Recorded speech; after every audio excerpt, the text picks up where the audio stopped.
Un matin sur les berges de la rivière Mbam, dans le département du Mbam et Inubu, Richard s'active comme d'habitude. Il s'attelle à extraire du sable avec Jean, son ami de toujours. Il pratique cette rude activité depuis plusieurs années. C'est ainsi qu'ils gagnent leur pain quotidien et subviennent un tant soit peu aux besoins de leurs familles respectives. Malgré leur handicap et la souffrance qu'ils endurent chaque jour, ce travail reste leur seule motivation à vivre.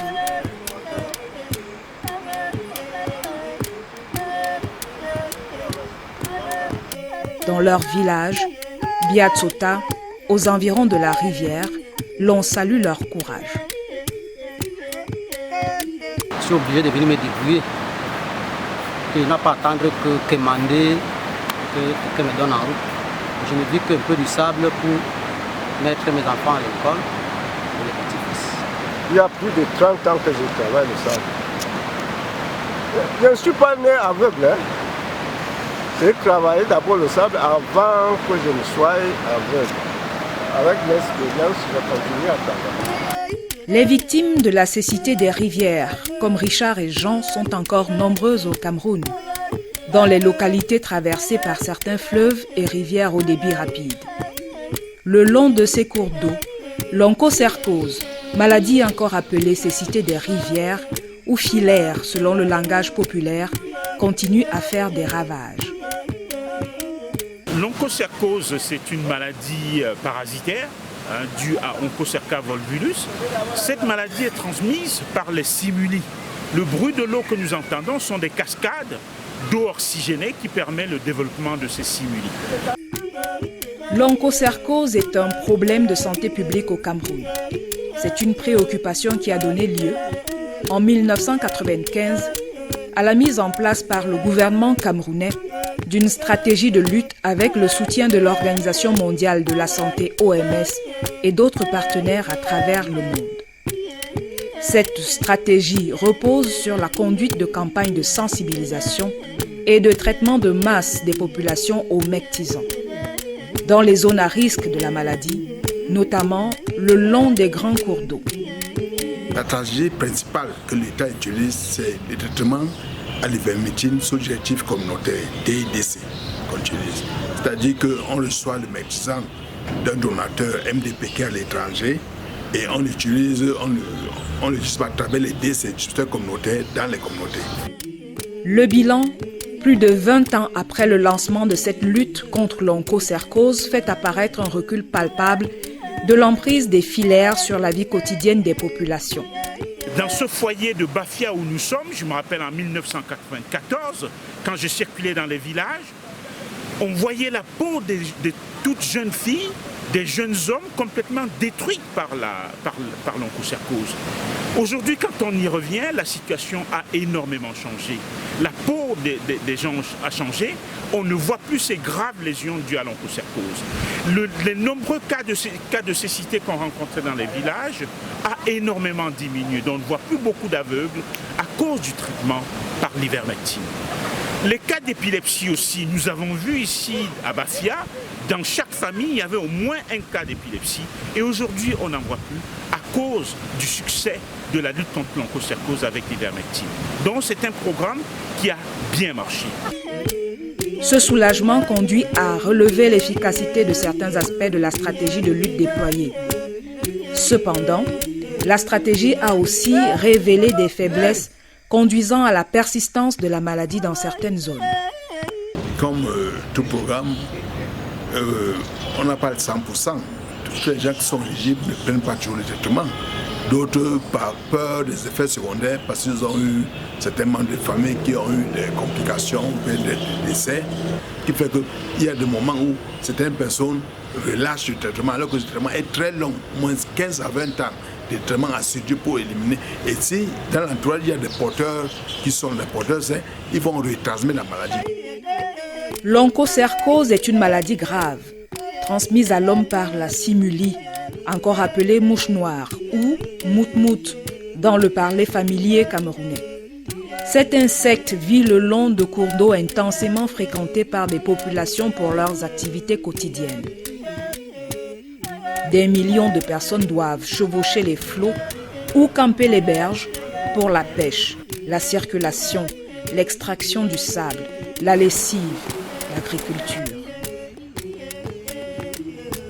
Malheureusement, au péril de leur santé. Les mouvements nous dérangent beaucoup quand nous sommes au champ. Donc mon champ est à côté, au bord de la rivière. Ça me pique, je me couvre du pied jusqu'à la tête. Donc ça commence le matin jusqu'au soir, que ça ne cesse pas. Nous sommes même dépassés de ça. Dépassés. Je dis que quand on travaille même, tu ne sais même pas comment tu peux faire pour les... Je ne sais quoi dire. Ça nous suce le corps, je te dis. Le corps, ça suce partout. Parce que c'est déjà trop. Tu es même dans la maison, ça entre. Ça te suce là dans la maison. On ne sait plus quoi faire. C'est quand même une situation très difficile parce que étant donné que dès qu'on se réveille le matin, il y a déjà l'apparition des moutmoutes.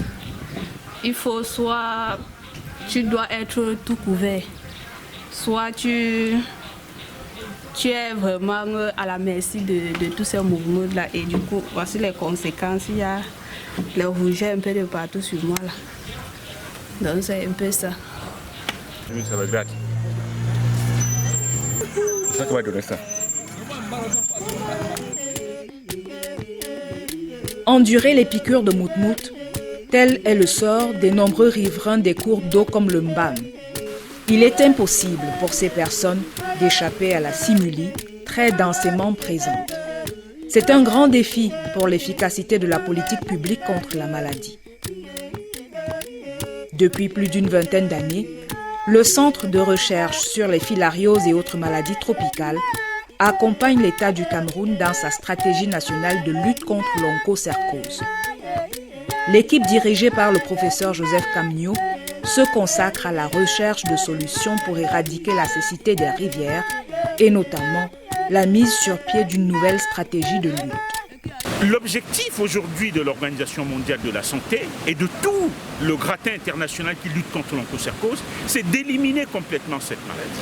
Et on a du mal, seulement avec l'ivermectine, d'éliminer complètement la maladie à cause de la densité du vecteur, comme dans le foyer du Mbam que nous avons ici, avec ces grands cours d'eau où les simulis se développent, sortent de l'eau et transmettent de façon très intensive la maladie, ce qui rend l'élimination difficile.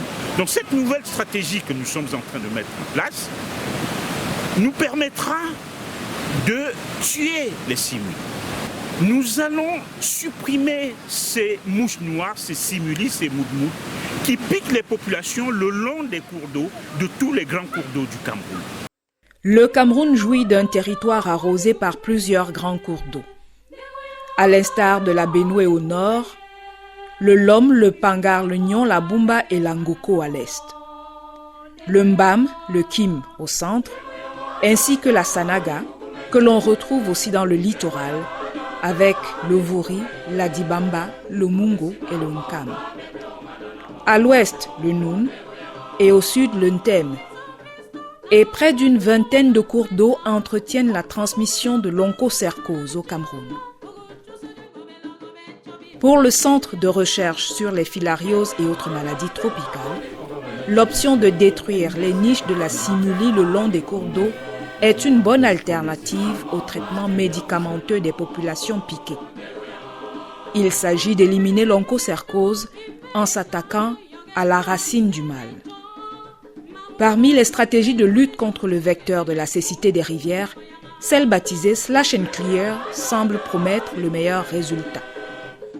Les feuilles flottantes au-dessus de l'eau, les simulis pondent leurs œufs dessus et ce renouvellement rapide de l'eau oxygénée permet à ces œufs de se développer en larves et ensuite de sortir de l'eau sous forme de simili adultes qui sortent et piquent les gens le long des cours d'eau. Et donc cette stratégie va permettre d'éliminer le vecteur, nous l'espérons, et ainsi de contribuer à l'élimination de l'onchocercose. Les simulis ont besoin de repas de sang pour maturer leurs œufs. C'est donc pour cette raison qu'elles vont aller piquer des hôtes, y compris l'homme, pour prendre du sang et assurer la maturation de leurs œufs. Ces œufs vont se développer, il y aura une mue dont elles vont passer du stade d'œuf à un stade de larve. Les larves vont également muer en nymphes et un peu plus tard, ces nymphes vont devenir des adultes qui vont émerger de l'eau et continuer à assurer la transmission de la maladie. Les experts du Centre de recherche sur les filarioses et autres maladies tropicales font remarquer l'exemple de pays africains où la lutte antivectorielle s'est faite pendant de nombreuses années à travers l'épandage des produits chimiques pour tuer les moutmoutes. Ces gouvernements-là ont déployé des programmes de grande envergure, servis par des moyens considérables, parmi lesquels des hélicoptères, mais avec des limites quant à leur efficacité sur le vecteur et la pollution de l'environnement. Il y a peut-être 4 ou 5 ans, nous avons élaboré un plan de lutte antivectorielle qui n'a pas eu l'assentiment du CDMT parce que ça coûtait assez d'argent et les priorités de l'État n'étaient pas orientées vers ça. Donc, on essaie encore de cumuler les expériences que les chercheurs essaient d'apporter et d'autres avec des moyens moins chers parce qu'à l'époque, on avait fait l'île antivectorielle en Afrique de l'Ouest, à l'OCP. On pulvérisait les forêts avec les hélicoptères et ça coûtait énormément cher. Pour mener à bien les opérations sur le terrain, le Centre de recherche sur les filarioses et autres maladies tropicales a reçu le soutien de l'Université américaine de Floride du Sud. Ce partenaire apporte son expertise en fournissant notamment des images satellitaires pour localiser les gîtes de reproduction des moutmoutes et faciliter ainsi leur destruction. En visite au Cameroun, Dr Benjamin Jacob fait part de son appréciation. We are here to localize areas where we can implement our larval control strategy. I'm going to be using GIS to localize where these areas are so that we can now come in and implement. One of our biggest problems in this particular area, which is very different than what we were doing in Uganda, is the presence of another vector. In this case, it is the chrysop. And this is causing a disease called Loa Loa. So we're having a problem with a dual infection, a co-endemicity. So with that problem, we're not able to use our normal medication treatment, which is the ivermectin. So what we are trying to do is to try to find where these habitats are, implement the slash and clear, so that by so doing we can now eliminate the eggs of the vector of Similium damnosum. Quelques cours d'eau ont été sélectionnés comme zone expérimentale, parmi lesquels la rivière Mbam. À Biatsota, une localité située aux abords de la rivière, à une dizaine de kilomètres de Bafia, les habitants ont accueilli à cœur joie cette nouvelle stratégie de lutte. Des nettoyeurs, après une formation, se rendent dans les différents sites identifiés au préalable par un drone. L'appareil a survolé le cours d'eau et rapporté des images utiles pour les analyses en remplacement des images satellitaires. Après le déplacement en pirogue, c'est dans l'eau qu'ils passent le plus clair du temps, à nettoyer minutieusement les supports sur lesquels les moutmoutes pourraient pondre leurs œufs. Le travail consiste à détruire les gîtes de reproduction des simili afin de pouvoir réduire les densités et donc la transmission de l'oncocerveau. D'abord, nous avons choisi 2 villages dans le district de santé de Bafia. Bayomen, qui sera considéré comme un site contrôle où nous n'allons faire aucune intervention, et Biatsota où nous sommes, où nous allons nettoyer les gîtes de reproduction comme nous sommes en train de le faire. Donc l'étude a commencé par une collecte de données de base. Donc pendant 1 an, nous avons capturé des simili grâce à des collecteurs que nous avons placés à différents points dans les 2 villages pour étudier comment varient les densités au cours de l'année. Ensuite, les nettoyeurs que vous voyez ont été formés à l'identification des gîtes de reproduction et à la destruction. Donc nous sommes à la 3e séance de destruction et les choses se passent plutôt bien. Ces nettoyeurs volontaires affichent ostensiblement leur entrain et leur ardeur au travail. L'entreprise d'assainissement ne se déroule pas sans difficulté, mais les soldats de la guerre contre la simili sont conscients de l'importance de leur persévérance pour leur santé et celle de leurs proches ainsi que leurs voisins. Alors avec application et ténacité, ils affrontent les exigences de chaque séance, galvanisés par la perspective des effets positifs déjà perceptibles. Nous sortons pour détruire tout ce qui produit les œufs des moutmoutes qu'on les fait descendre avec l'OMBAM pour que la population doit respirer. Avec mon équipe, parce que nous travaillons ensemble, main dans la main. Nous sommes dans l'eau, comme vous nous voyez, comme on vient de sortir.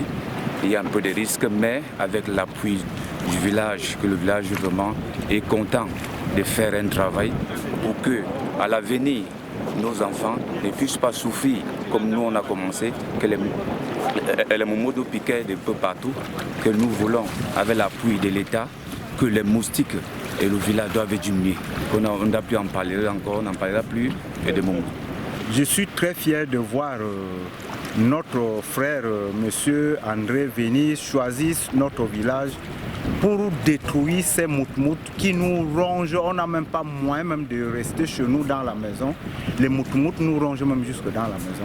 Et je suis aussi fier de voir notre chef en train de travailler avec nous ensemble, avec cette bonne volonté. Vraiment, avec le professeur qui était aussi venu aussi regarder ce que nous étions en train de faire ici, nous sommes tellement fiers parce qu'on souffre beaucoup. Vous voyez comment nos parents tombent aveugles. Nous avions des peaux qui ne sont pas bien. C'est toujours écorché par les moutmoutes. Nous vous prions de nous aider, ne nous laissez pas. Autre village bénéficiaire, Poutkele, à une trentaine de kilomètres des Eka. Une équipe médicale du Centre de recherche sur les filarioses et autres maladies tropicales y a effectué une campagne de dépistage de l'onchocercose. À la suite de cette opération, il est procédé à la remise des résultats aux habitants. De porte en porte, l'agent de santé rencontre chaque sujet testé, lui remet son résultat et lui donne des conseils pour son suivi médical. Vos résultats nous montrent que vous aviez les filets qui rendent aveugles, donc qui sont transmis par les petites mouches noires qui sortent de l'eau. Ouais, sur le terrain, lorsqu'on vient pour une enquête parasitologique dans un village comme celui-ci, surtout dans le cadre de l'évaluation du traitement de l'onchocercose, on essaye de passer l'information à la communauté pour les différents prélèvements qu'on a fait. Donc pour l'onchocercose, on doit prendre juste un petit morceau de peau chez tous les habitants du village. Et comme c'est un peu douloureux, il faut leur expliquer et leur convaincre de participer aux études. Et après ça, la population exige le résultat. Les résultats sont peu réjouissants pour les nombreux habitants de Poutkele. Les analyses scientifiques ont révélé Poutkele comme faisant partie des zones fortement endémiques. La situation de cette population est rendue encore plus grave par la présence d'une autre filariose, la loise. Cette dernière est responsable des effets secondaires après les traitements omectisants et provoque les désagréments à l'origine du refus ou l'abandon des traitements. Moi, je crois que le cas de filet, c'est à cause de tous ces moutmoutes-là. Et puis, je pense que c'est parce que peut-être nous sommes à côté de l'eau. Le village Poutkele, comme son nom le laisse constater, est riverain de la rivière Kili. Si le nouveau pont de ce cours d'eau flatte la fierté des gens de la zone, les filaires favorisés par les eaux gâchent le plaisir de s'y promener. Depuis quelques mois, le Centre de recherche sur les filarioses et autres maladies tropicales y est engagé dans le cadre de la stratégie Slash and Clear. Des habitants du village ont été recrutés et formés à l'activité de captureurs. Ils sont responsables de la capture des mouches afin d'apprécier la densité de la présence de ces insectes pour organiser l'intervention de nettoyage. On a accepté volontairement parce que vu l'importance du projet, on a accepté. Et le travail, c'est comme vous le voyez avec cet aspirateur-là. Lorsqu'on voit un moumoute se poser là sur nous et puis on essaie de le capturer tout simplement. Ouais, ils sont là, ils sont dedans, il y en a dedans là.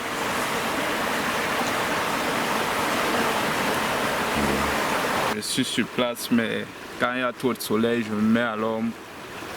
Cela me permet de capturer très mieux. Et ça va. À l'avenir, ça sera bénéfique pour nous, puisque ces mots-ci vraiment, ils ne facilitent pas la vie.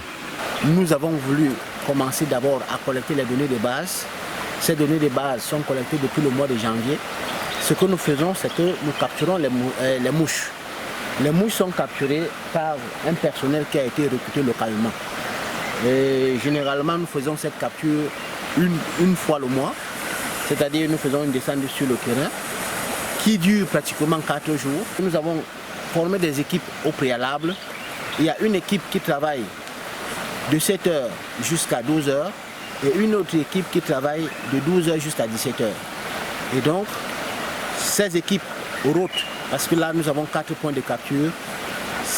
Les membres de chaque équipe, en fait, quand ils arrivent, par exemple aujourd'hui vous avez travaillé au poste 1, la même personne travaillera demain au poste 2, ensuite au poste 3 et enfin au poste 4 pour éviter les biais dus à la capture. Alors c'est ce que nous faisons. L'objectif étant, n'est-ce pas, pour nous, d'évaluer la densité des populations de mouches. Les moutmoutes capturés sont ramenés au laboratoire monté sur place pour les besoins de la cause. Ce dispositif de proximité facilite la compréhension des données dans le contexte du terrain et favorise la progression rapide des analyses en vue de l'intervention. Une fois les mouches revenues du terrain, nous allons les assommer à l'aide du chloroforme. Bon, là, on attend quelques secondes pour que les mouches tombent d'elles-mêmes.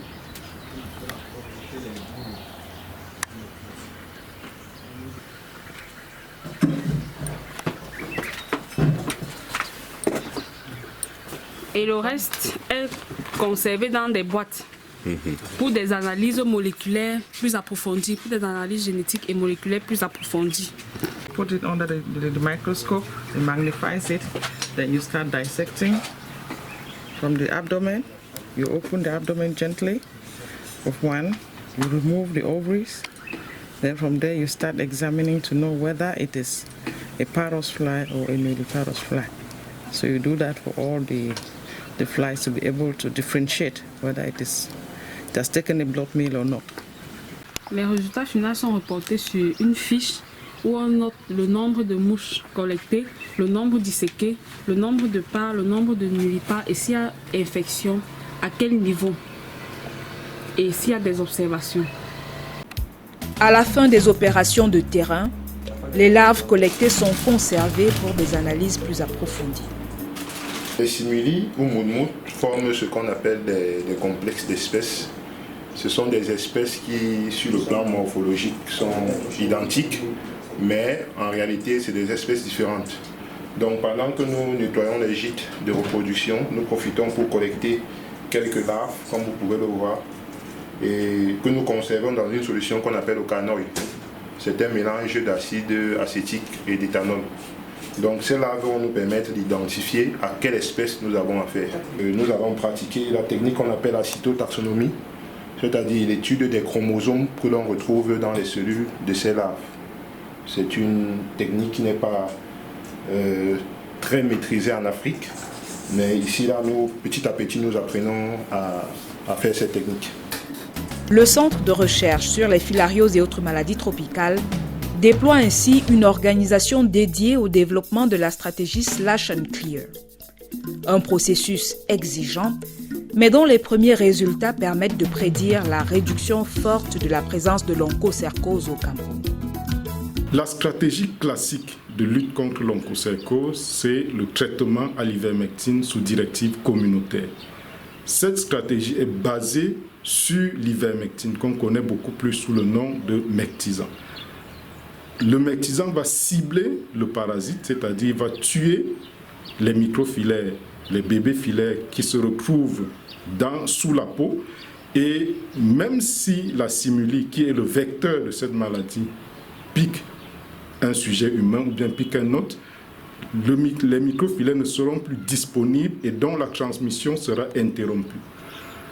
Par contre, avec la stratégie slash and clear, la cible, c'est le vecteur, donc la mouche ou encore la simuli.